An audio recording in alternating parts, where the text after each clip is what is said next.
What's up, everybody? It's IAmZiyah. It's been like about a month.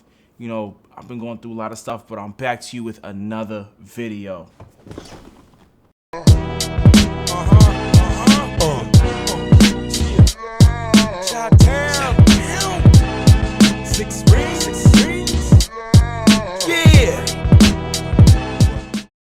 So I got a lot of videos right now that I've been really wanting to work on, but I decided to go back and touch more on the colorizing. Yeah, on colorizing certain items, certain things. Last time I spoke on how to change any color to any color, it was basically just talking about hue, saturation, and things like that. But one thing that really caught me, especially when I really first started using Photoshop, was how to turn white to any color effectively and make it look realistic and authentic, even when messing with black. And it was something that took me so long to figure out, but I did figure it out after a while. And I really just kind of wanted to go ahead and share it with you guys. You know, it was something that really baffled me, and you know, I hope I can, you know, kind of ease the mental strain on somebody else who's having the same issue, you know? So without further ado, I want to go ahead and get to this video and teach y'all this technique, all right? Let's go. So as you can see, we have our beautiful subject here, and she has on a perfect white shirt. That's gonna be the prime example to show you guys what I'm talking about. As you can see, I've already done a couple of examples. Just with the green, and then I did one for black as well. So this way I'll be able to show you how to do both. So I'll probably say that in there. I'm gonna go ahead and put these in a group, save these for later. And I'm gonna start over from the beginning and show you guys how this is done. So first and foremost, if you're gonna color anything, especially white, it's always good to give it a solid color and turn it to multiply. So what we're gonna do, we're gonna go up here to solid color. And I had green before, so let's do a different color. Let's do orange. A nice sunburst orange color. There we go, perfect. And what we're gonna do is go set it to multiply. So what I'm gonna do is I'm gonna grab the masks that I already created, but first I'm gonna go ahead and put this into a group. Let's go ahead and grab this mask, move it down here. Now, normally the way you would create these masks, you can either use the pen tool, or you can come up here to select, if you're using the newer Photoshop, and select subject. And then what it'll do is it'll automatically outline your subject for you. It's a very neat trick to have. As so, and then you can kind of take away from it using your quick selection tool on the negative and just kind of cut away at it. But as you can see, we already have the base for our colored shirt. And the most difficult part about this process, especially when dealing with clothes, would be not only to make it look realistic, but to get your masks right. As you can see over here, just kind of, it's not in there 100%, but that's always something you can do after the process. But if you're doing this method, please make sure your masks are clean.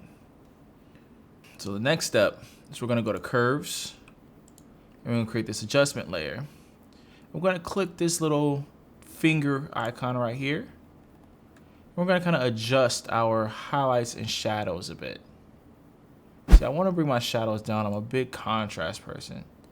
So I'm gonna bring my shadows down. Oh, that's too much. Let's bring that back up. Right there. See, this is where a good highlight is, so let's bring that highlight up.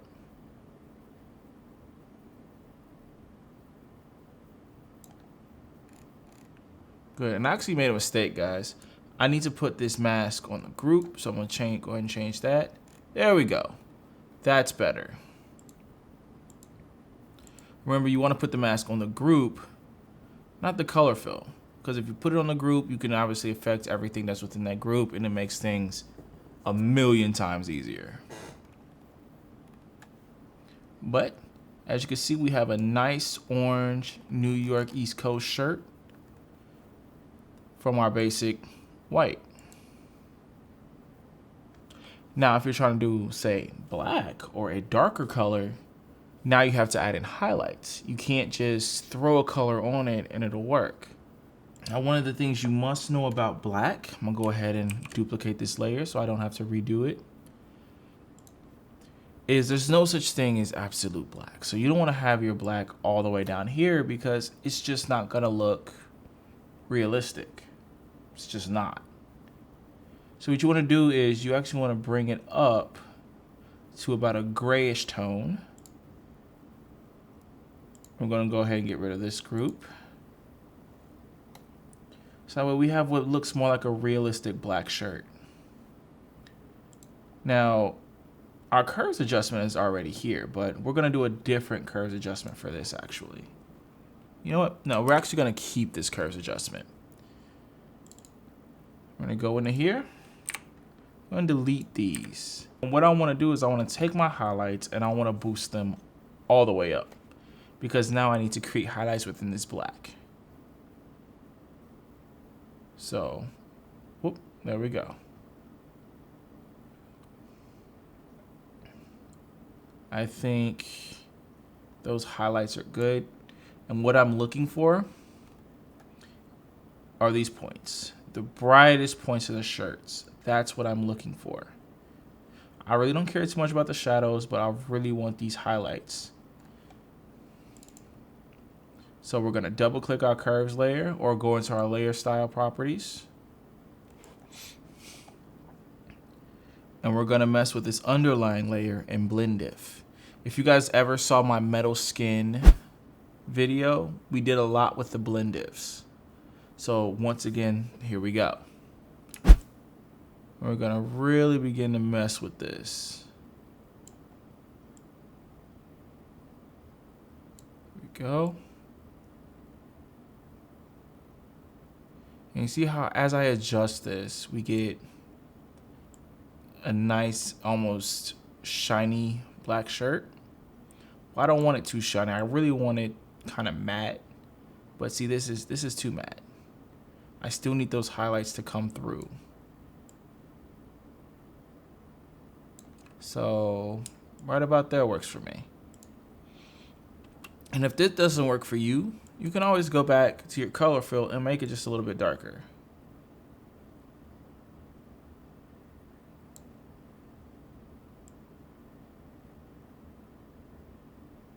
Like so. But if you do that, always remember to come back and adjust your blend diffs.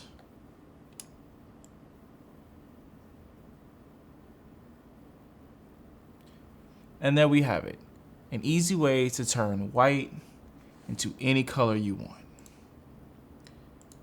It's a very, very effective way especially if you're shooting fashion or cars or anything that may have a white color and you want to go ahead and turn into something else. This is a very good way to go ahead and do that.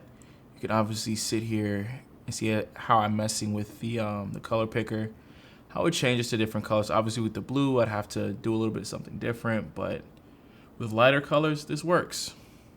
You could bring it down and you can saturate it a little bit better.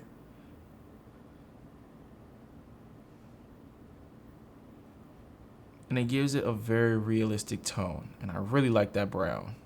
I really do. Yeah. So yeah, that's pretty much how you do it.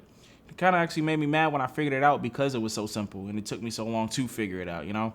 But I hope I was able to help you guys out, you know, ease a little stress on your minds. But if you like this video, please like, comment, subscribe, hit the little bell icon so that way you get notified whenever I post a video. I promise I'll start posting more often. It's just work got me so preoccupied. But it's good work, so booked and busy. But please check out the last video right here. And I'll see you guys in the next video. Peace.